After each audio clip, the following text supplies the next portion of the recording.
Okay, hello students, how are you? I hope all are well and healthy.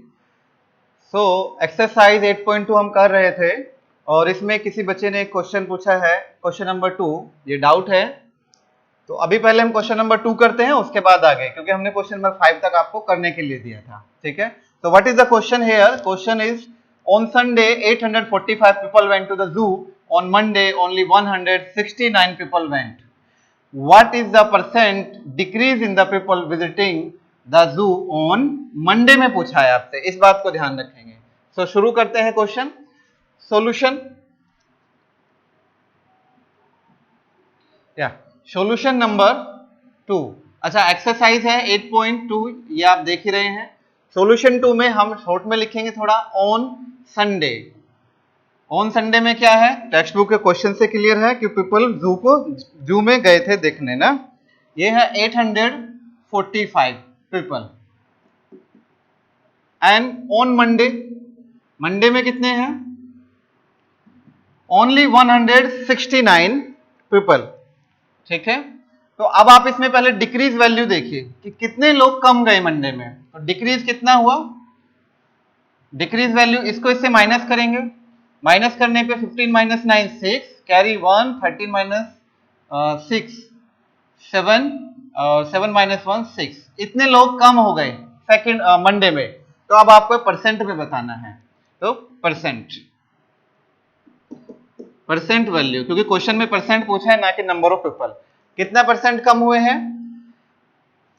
676, ये हमने पीछे समझाया था। जिसका परसेंट निकालना है वो वैल्यू हम क्या लिखते हैं?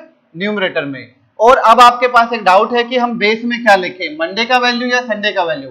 तो बच्चों क्वेश्चन से क्लियर है, उसने पूछा है कि मंडे में कितना डिक्रीज हुआ, यानी मंडे में डिक्रीजिंग पूछा गया है, तो फिर संडे को बेस माना है। कंपैरिजन किससे करना है हमें? संडे वाली वैल्यू से, जो कि कितना है? 845। जिससे कंपेयर करते हैं उसी को हम क्या लेते हैं? डिनोमिनेटर में। और for the percent value you know very well, multiply by 100। इसको जब आप सोल्व करेंगे, सोल्व करने के बाद आप पाएंगे इसको आ जाएगा 80%। How much? 80%। Calculate, you can calculate it. Hence the decrease, question में क्या पूछा था कि मंडे में कितना डिक्रीज हुआ। Hence the decrease percent on Monday is 80%। ठीक है, ये आपका आंसर हो गया। समझ में आया सबको? चलिए, आई होप समझ में आया होगा अच्छे से। Now let's start question number, next question करते हैं। डाउट तो खत्म हुआ जो पूछा गया था। इसमें हम शुरू करते हैं क्वेश्चन नंबर 6 से। क्वेश्चन नंबर 6 है, a milkman sold 2 of his buffalo for ₹20,000 each. Note that point, 20,000 each, एक बफेलो का 20,000 है। On one he made a gain of 5%, on the other a loss of 10%. Find his overall gain or loss. आपको इसमें hint भी दिया गया है, इससे आप हेल्प से आप भी और अच्छे से कर सकते हैं। फाइंड सीपी ऑफ ईच, पहले दोनों का क्या फाइंड करना है? सीपी, क्योंकि इतने में तो उनको बेचा गया है। चलिए स्टार्ट करते हैं सॉल्यूशन।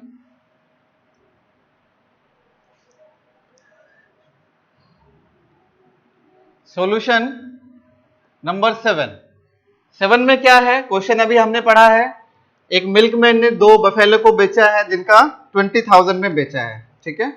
सो हम एज्यूम करते हैं, लेट द प्राइस या द सीपी ऑफ वन या फर्स्ट बफेलो, 2 अलग अलग हैं, तो पहली बफेलो का सीपी हमने इसको एज्यूम किया इक्वल टू 100 लिया। और गेन, एक में गेन हुआ है, पहले में गेन कितना हुआ है? पहले में 5% gain, and gain is then gain equal to 5%। This imply SP कितना हो जाएगा? Sorry, CP, not SP. SP तो ऑलरेडी हमें गिवन है, सॉरी, ठीक है, एसपी निकालेंगे, वो बाद में करेंगे। एसपी हो जाएगा हमारा 100 का सीपी था, 5% गेन हुआ, यानी 100 का 5 निकालेंगे, 5 ही हो जाएगा, देन 105 अकॉर्डिंग टू अस इतने रुपए हो जाता है या यूनिट होता है। Then according to the question, question के अकॉर्डिंग हमें एसपी दिया गया 20,000 ईच, तो इसका भी एसपी कितना है 20,000 according to the question, but SP is 20,000, so 105 is equal to 20,000 होगा 20,000 rupees. Now calculate one value of one unit कितनी हो जाएगी 20,000 डिवाइड बाय 105, और हमें चाहिए सीपी। सीपी हमने कितना एज्यूम किया है 100, तो हमें चाहिए 100, इट मींस 1 into 100 इधर किया और उधर भी 20,000 अपॉन 105 मल्टीप्लाई बाय 100। समझ में आया? हमें 100 की वैल्यू चाहिए जो कि सीपी है, यही क्या आपका CP. Then again this implies, इसे अब हम सीपी भी लिख सकते हैं जो हम 100 कह रहे हैं, क्योंकि हमने 100 ही एज्यूम किया सीपी। इसकी वैल्यू आ जाएगी कैलकुलेशन करने से, थोड़ा पॉइंट में वैल्यू है तो आप लोग खुद से कर लेंगे इसको। ये 19,047.62 रुपीज पहली बफेलो का जो सीपी है वो इतना आ गया। सिमिलरली दूसरी वाली बफेलो का हमें सीपी चाहिए। Similarly CP of second buffalo, ये आप खुद से काउंट कर सकते हैं। सीपी ऑफ सेकंड बफेलो ये कितना आएगा जब आप इसको काउंट करेंगे इसी तरह से, ये है, ये भी पॉइंट में वैल्यू आएगी क्योंकि 22,222.22 इतने रुपीस है सेकंड बफेलो का सीपी। समझ में आया? जैसे पहले का फाइंड किया ऐसे दूसरे का आप बिल्कुल इसी तरह से फाइंड कर लेंगे। The total CP, therefore total CP कितना हो जाता है, हमें तो टोटल गेन और लॉस बताना है ना, ओवरऑल कितना हुआ, तो टोटल सीपी हो जा रहा है इनका, प्लस करेंगे किसको, पहला है हमारा पिछली वैल्यू है 19,047.62 प्लस दूसरा वाला 22,222.22, ओवरऑल आया कितना हमारा सीपी 41,269, 66 हो गया, थोड़ा सा गलत हुआ, 260 कितना 41,269.84 रुपीज, ये आया टोटल सीपी। और बच्चों हमें क्वेश्चन में बताया था कि उसने कितने रुपए का उनको बेचा, टोटल एसपी कितना है, according to the question total SP है 20,000 ईच है और दो बफेलो हैं, तो 2 into 20,000 इट इज 40,000 रुपीज होगा। तो अब आप इसमें बताइए दोनों को उसने कितने में खरीदा था 41,269.84 और उसने बेचा कितने में 40,000, तो आप खुद ही सोचिए यहाँ पर उसको लॉस हुआ कि प्रॉफिट हुआ, सीपी तो ज्यादा हो गया यानी खरीदा ज्यादा में और बेचा कम में, तो this implies it is a loss. क्या हुआ उसको लॉस, ओवरऑल लॉस हुआ और कितने रुपए का हुआ 41,269.84 और इसको आप माइनस कर लेंगे, किसने इसमें से क्या माइनस करेंगे 40,000, समझ में आया? तो ये आएगा आपका 1,269.84 rupees, this is the overall loss. Percent value नहीं पूछी है तो हम बताएंगे नहीं, तो this is the overall loss on both of buffaloes. समझ में आ गया आपको? ठीक है, इसके बाद नेक्स्ट क्वेश्चन है हमारा, क्वेश्चन नंबर एक और कर लेते हैं 11 नंबर, बाकी क्वेश्चन इसी तरह के हैं टैक्स वगैरह के, आप खुद से करेंगे। Question number 11, what is the question is given here. आपको बता दें ये क्वेश्चन इंपॉर्टेंट भी है क्योंकि लास्ट टाइम एग्जाम में आया था, जो फाइनल एग्जाम आया था हमारा, हाफ ईयरली था शायद। An article was purchased for 1,239 including GST। GST के बारे में आप लोग सुनते हैं, तो GST of 18%, तो उस पर कितने का GST लग रहा है 18%। Find the price of the article before GST।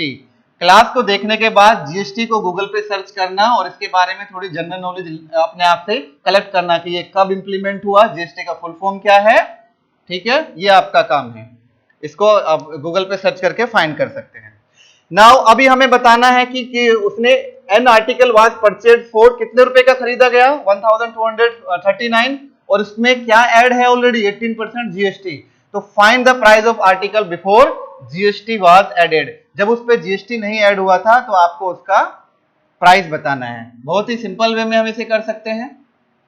Solution फिर से शुरू करते हैं बच्चों। क्वेश्चन तो आप टेक्स्ट बुक में लिखा हुआ है, आई थिंक 11 नंबर था, 11 था ना, या सॉल्यूशन नंबर 11।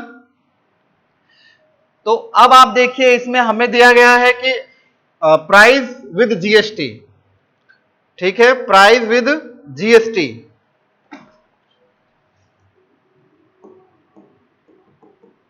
विद जीएसटी, तो इसको हम कह सकते हैं एसपी यानी सेलिंग प्राइस अगर वो दुकानदार है, और इसको हम सीपी भी कह सकते हैं अगर वो कस्टमर है। ये हमने आपको पिछली क्लास में समझाया। अगर बेच रहा है तो उसके लिए एसपी हो गया, दुकान वाले के लिए, शॉपकीपर के लिए, और अगर कस्टमर है तो यही उसके लिए सीपी हुआ, कितने में उसने खरीदा। लेकिन हमने लिख दिया है प्राइस विद जीएसटी। कितना दिया हुआ है? 1239 रुपीज, 1239, और जीएसटी का परसेंट कितना दिया है? जीएसटी इज 18%, ये हमें गिवन है। So now start the question. Solution कैसे करना है? लेट, या एज्यूम करेंगे, लेट द प्राइस यानी प्राइस विदाउट जीएसटी, तो बिना जीएसटी के उसका हमने प्राइस एज्यूम करेंगे सबसे पहले, जैसे हम हमेशा हर क्वेश्चन में करें 100 कर लिया। 100 ही क्यों करते हैं? क्योंकि ताकि हमें परसेंट वैल्यू काउंट करने में बहुत इजी हो। ठीक है बच्चों। सो लेट्स, अभी नाउ हमारे पास में है जीएसटी 100 और with GST, with GST price कितना हो जाएगा?